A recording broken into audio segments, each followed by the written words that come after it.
Samantala, dumoble sa digital growth ang inilabas ng Pag-ibig Fund Housing Loan sa unang kalahati ng taon.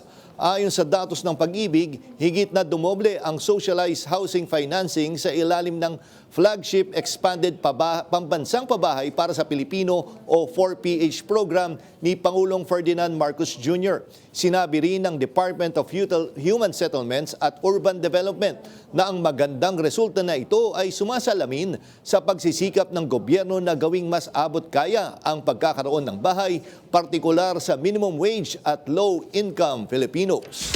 Sa pagkakataong ito, kasama natin ngayon dito sa PRTV Prime Media Studios, si Pag-ibig Vice President Jack Jacinto Jr. para himayin ang magandang balitang yan. Magandang gabi po, Sir Jack, and welcome sa Arangkada Balita. Magandang gabi po, Ma'am Nina, at magandang gabi po sa lahat ng nanonood po sa atin. Ayan, nakikiisa po ako sa kulay ng pag-ibig, di ba? So, Sir Jack, ano-ano ang key factors na nagtulak dito nga sa report na double-digit ang growth ng home loan releases ng Pag-ibig Fund ngayong unang kalahati ng taon? So, ibig sabihin nito ay dumami pa ang nakapag-home loan. Tama po, una po sa lahat ay lubos po kaming natutuwa sapagkat lalo pong dumami sa ating mga kababayan ang nagkaroon po ng sarili nilang tahanan sa tulong po ng Pag-ibig Housing Loan. In fact ho, more than 43,000 unang 6 na buwan pa lamang po ng ating taon. At ito po'y patunay na natutugunan po natin ang direktiba po ng ating Pangulong Marcos na gawing abot kaya ang pagkakaroon ng sariling bahay ng ating mga kapwa Pilipino. At dalawang bagay po yung aming nakikita rito. Una po ay sa tulong po ng suporta po ng ating pribadong sektor, maging ng mga fellow government agencies po natin, ay tumataas po at dumarami ang available na housing units na abot kaya ng ating mga kababayan. Habang ang Pag-ibig Fund po ay patuloy na ginagawang abot kaya ang monthly payments, ang ating Pag-ibig Housing Loan upang makabili ang ating mga miyembro ng sarili nilang tahanan. Ay himayin natin yan, yung mga housing loan na abot kaya para sa ating mga kababayan. Pero dito po muna tayo sa kabuuang 69.19 billion na ang naipamahagi doon sa sinabi niyong higit 43,000 na units. Paano po ito nakatulong sa pagsugpo sa pangkalahatang housing backlog ng bansa? Opo, ito po'y direktang tumutugon sa pangangailangang pabahay po ng ating mga kababayan. Sapagkat una po ay pinapakita ho nito na gumagana. At yung pong mga pulisiya at yung pong mga programang ating ini-implement sa ilalim po ng pamumuno ng ating Pag-ibig Fund Chairperson, Housing Secretary Jose Ramon Aliling, yung pong mga programang inilatag po natin ay tunay pong tumutugon sa pangangailangan ng ating mga kababayan para magkaroon sila ng sariling bahay. At hindi po kami tumitigil dito sapagkat kailangan po ay lalo pa nating paramihin yung mga housing units na maaring mabili ng ating mga kababayan.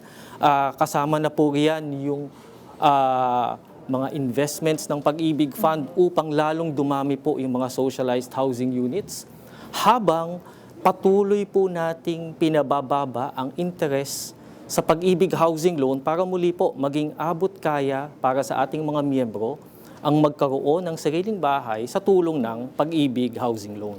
Nasa magkano po per unit dun sa 43,000 na we mentioned earlier?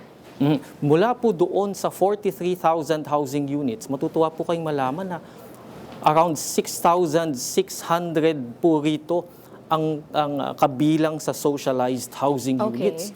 Ibig sabihin, ito po yung dami ng ating mga kababayan na napapabilang sa minimum wage and low-income sectors na natulungan pong magkaroon ng sariling bahay. Natupad ho yung kanilang pangarap na magkaroon ng sariling bahay. Ito po ba yun? Yung, dahil sa Pag-ibig Housing.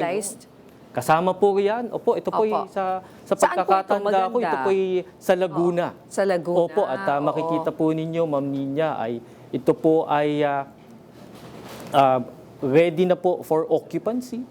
Maari na pong tirahan ng ating mga kababayan matapos po nilang mabili ito sa tulong ng Pag-ibig Housing Loan. At katunayan po, Ma'am Nina, yung pong ating Pag-ibig Housing Loan, muli po sa ilalim ng Expanded Pambansang Pabahay para sa Pilipino Program, maliban po dun sa ipapautang ng Pag-ibig Fund para mabili ang ganitong uri ng unit. Kadalasan po ito ay nasa 950,000 pesos. Wala pang 1 million. Opo, wala pa hong itong 1 million. At ilang square meters? Ito po ay yung wala nasa pang- 32.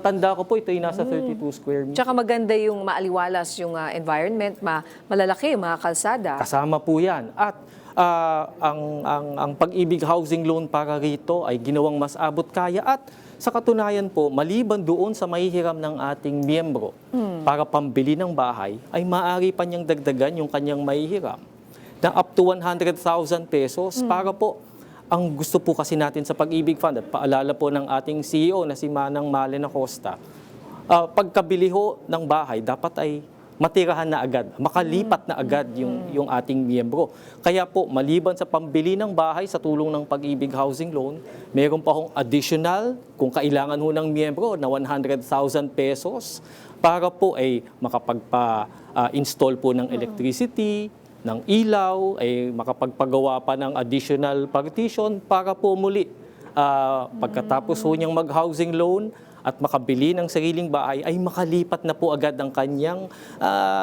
pamilya doon po sa nabili nilang So may housing additional unit. na pwedeng hiramin na 100? Up to 100,000. Oo, up to 100,000 pesos na syempre mga gamit sa bahay, di ba? Kailangan mo rin ng budget Yung para pong mga dyan. fixtures po rito muli po para po ay makalipat na po Yes, yung yes. ang ating miyembro sa kanyang nabiling housing unit. So I'm sure marami ang mga kababayan natin talagang very interested, especially yung mga maliit lang ang kita at pangarap na magkaroon ng sariling bahay. Ito po ba yung 4PH, no? Kasama na po programa yan. po ninyo. So paano po pwedeng mag-apply dito yung ating mga low income wage earners or yung kahit mababa ang sweldo mo ay kaya nilang ma-afford itong 950,000. Yun po yung pinakamura, no? Tama, ang pagkakataong magkaroon ng sariling bahay ay ito po ay hinahatid na ho ng Pag-ibig Fund sa lahat po ng ating mga miyembro, middle class earners, maging sa mga at lalo na sa ating mga low income and minimum wage earners.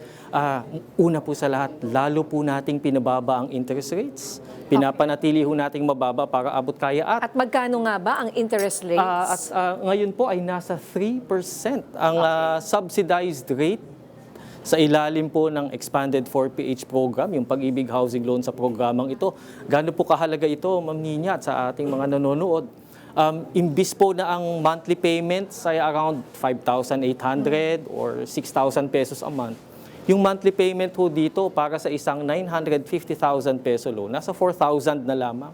So halos 2,000 po ang natitipid ng ating miyembro kada buwan sa kanyang monthly payments Okay. na magagamit pa ho niya sa ibang pangangailangan ng kanyang At gaano katagal yung pagbayad niyan? Ang pagbabayad po naman ng Pag-ibig Housing Loan, in-extend ho natin up to 30 years to pay Yes. para ho mas mababa yung maging monthly payments. Kung gugustuhin po ng miyembro na mas maikli ang payment period, ay maaari po niyang gawin yon. Ngunit up to 30 years po ito para ho lalong mas mababa yung monthly payment at mas magaan po sa ating miyembro. At saka balita ko nga, up to 10 million na. Dati kasi 6 million. Ang pagkakaalam natin, up to 10 million na rin ang pwedeng i-loan. Tama po, ng Ma'am isang, Nya. individual, pag-ibig member. Lalo ho nating pinalawak yung sakop ng Pag-ibig Housing Loan. Ngayon po ay up to 10 million pesos na yung maaaring mahiram ng ating mga miyembro. Ito naman po ay para tugunan yung pangangailangan po ng middle class, upper middle class earners ho natin na miyembro din ng Pag-ibig Fund. At para po sila rin po ay mapakinabangang lalo yung ating programa sa ilalim ng Pag-ibig Housing Loan. Same interest rates. Ang maganda ho riyan, Ma'am Nina, may promo rates pa ho tayo. Until the end of the year, yung pong interest rates ho natin, pangkaraniwan ay nasa 6.25%. Ito po'y lalo ho nating pinababa para sa mga loans na mula 1.8 million pesos hanggang 4.9 million pesos. Ang interest rate po ay 4.5% Okay. imbes na 6.25%. At mga loans na mula 4.9 million hanggang 10 million pesos, 5.75% na lamang po for the first 3 years of the loan. Ibig sabihin po niyan muli, mas lalo ho nating ginagawang abot kaya ang magkaroon ng sariling bahay para sa ating mga miyembro sa tulong ng Pag-ibig Housing Loan. Alright, talagang marami pa sana kaming gustong itanong pero I'm sure babalik po kayo at aabangan rin kayo sa nagseserbisyo Niña Corpus at Mix Busto sa DZMM. Sana po para sa pagpapatuloy ng aming usapang pag-ibig. Maraming salamat Pag-ibig Vice President Jack Jacinto Jr. sa inyong panahon at mga ibinahaging impormasyon. Magandang gabi po. Maraming salamat po.